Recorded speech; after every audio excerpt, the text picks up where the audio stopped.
I've never seen Thorne so calm, so confident, completely in control of his life. And Caroline? I haven't had a chance to talk to her much, but she's certainly the very picture of contentment. I do hope so.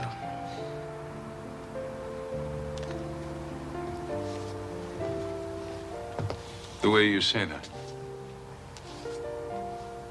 Oh, I'm sorry, Eric. I didn't mean anything. I know you too well. You're preoccupied. What is it?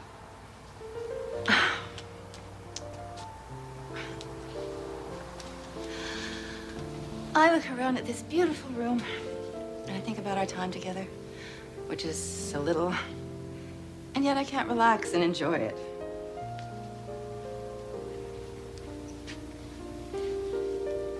You're a married man, Eric. At times I come very close to forgetting that.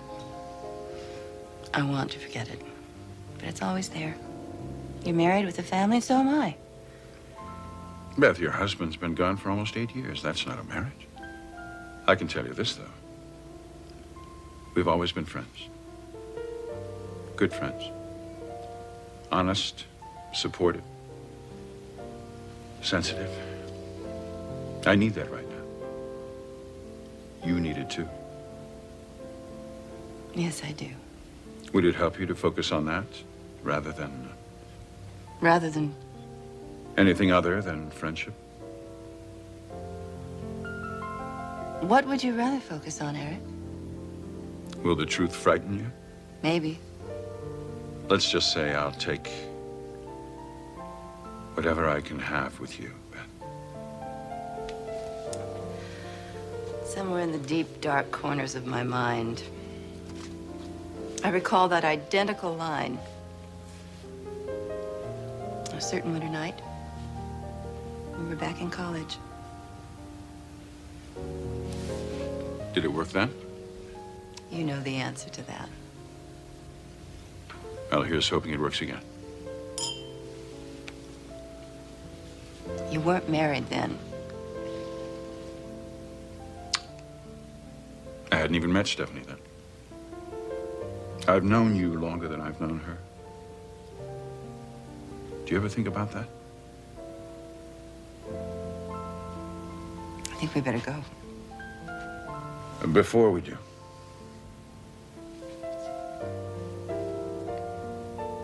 Merry Christmas, Beth.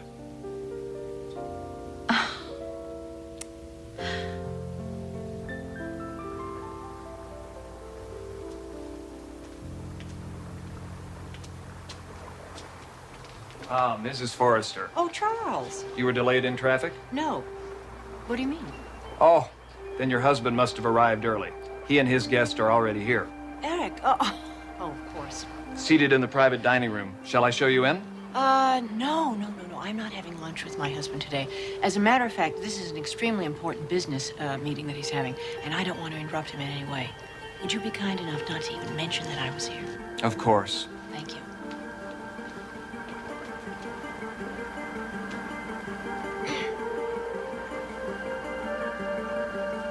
We have to get out of here. Where? Anywhere.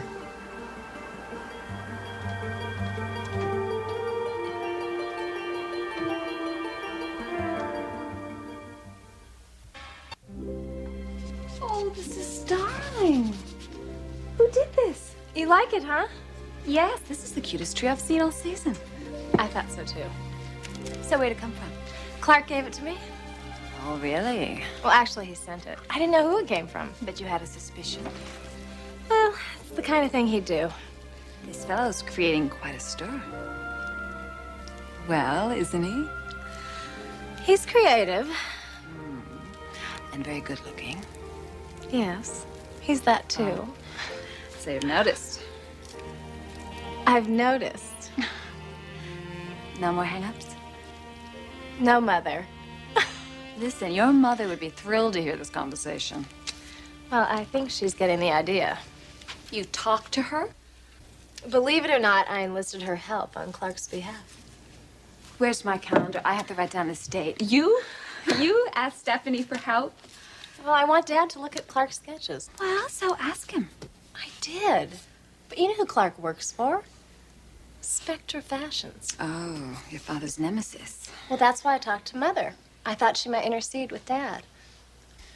If this Clarke knew how much he had accomplished just by getting you and your mother to talk. He's very special, isn't he? He's special, all right.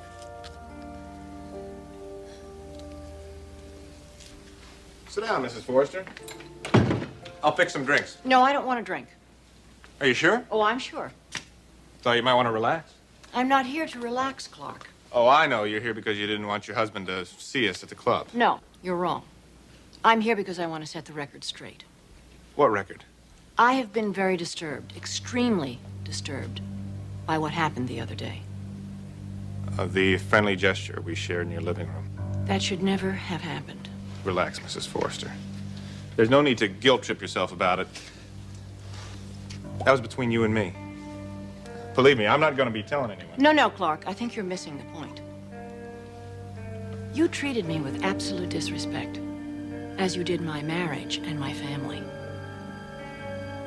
We have servants in our home. Did it never occur to you that one of them might have walked in on us? I'm sure it probably never did. I think the only thing that probably ever occurs to you is to see how far you can push something. Well, you've pushed it beyond an act of decency and respect.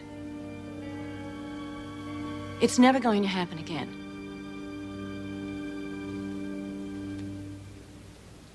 You keep your hands off of me. Do you understand? It was a simple little kiss. It was a simple little act of disrespect. You're wrong. I respect you a great deal. Oh, I see. This is the way you treat all of the women that you respect. I don't feel about them the way I feel towards you. Don't you dare try and take a crass act and try and attach feelings to it. I hired you for a job. I told you that I would, in exchange, get my husband to look at your work. That's the agreement, isn't it? Yes, it is. And you save your romancing for Kristen, and don't think that by making a play for me, your work is going to get to my husband any faster. You think that's why I kissed you? It's just to get your husband to see my work? Of course I do. Why else would you make a play for a woman who is so obviously out of your league? Me? Open it. Eric. Go ahead. Open it.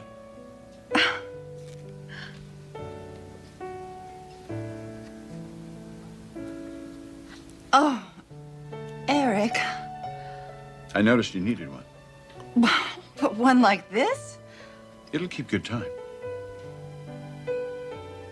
I can't take it. Yes, you can. And you will. Here. There.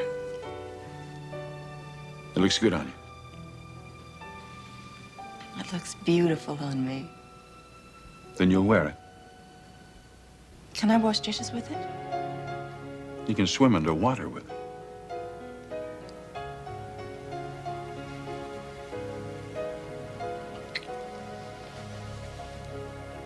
Merry Christmas, Beth. Merry Christmas, Eric.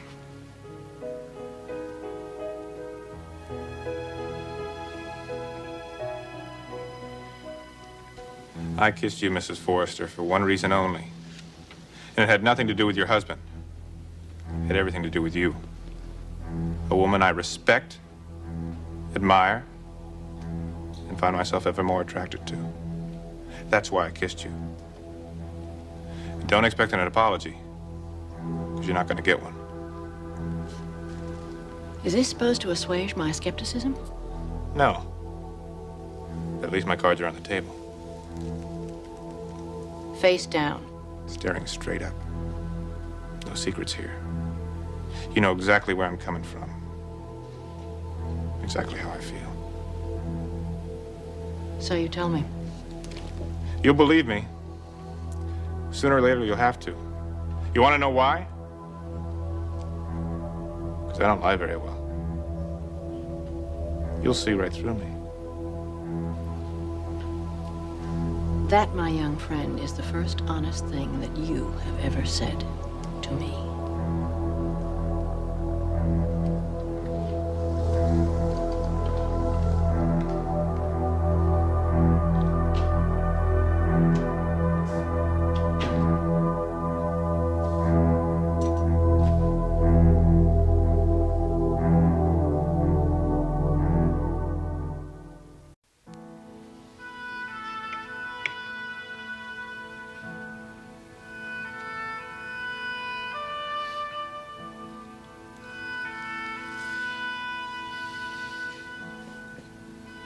How about the word apathy?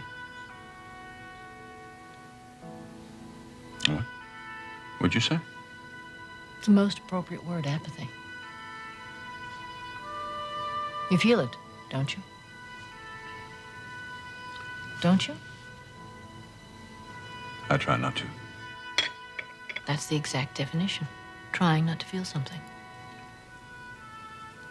Stephanie, I'm aware we have problems. We also have lives to live. Oh, yes, let's get on with our lives and put our marriage on the back seat for everything else. Is this all leading to some suggested course of action? No, it's just a discussion. Well, then it's a little self-indulgent. Well, I like to be self-indulgent on this issue, if you don't mind. By all means. If it's what you want. Of course, if it's what I want. Do you want to argue about this, Stephanie? Is that where all this is leading us? I can't remember the last time we had a good argument. That's the problem, you know. We're so polite, so civil, no conflict, no confrontation. You don't build what we've built together on confrontations. What have we built? A big house in Beverly Hills? What do we have, 4 children? What about love? What about fulfillment? What about friendship, companionship? What do we have together? We live in a big house in Beverly Hills. We sleep in the same bed. We're so far apart. Absolute estrangement.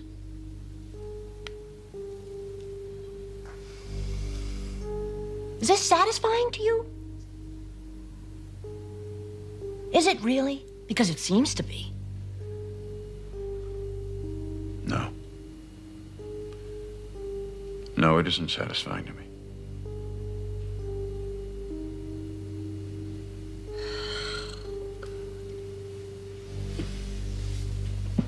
Do you want to continue this discussion? No! Why don't you just go to work?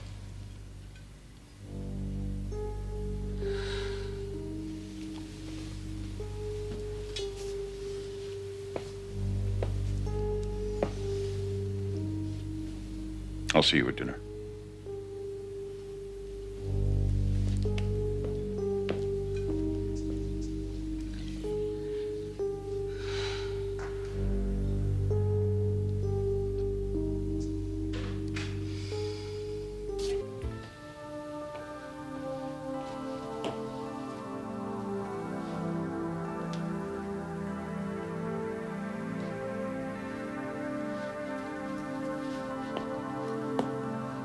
You look like you lost your last friend. Funny that you should say that. What does that mean? Nothing. Did you want something, Kristen? Yes. Your help, if you want to give it to me.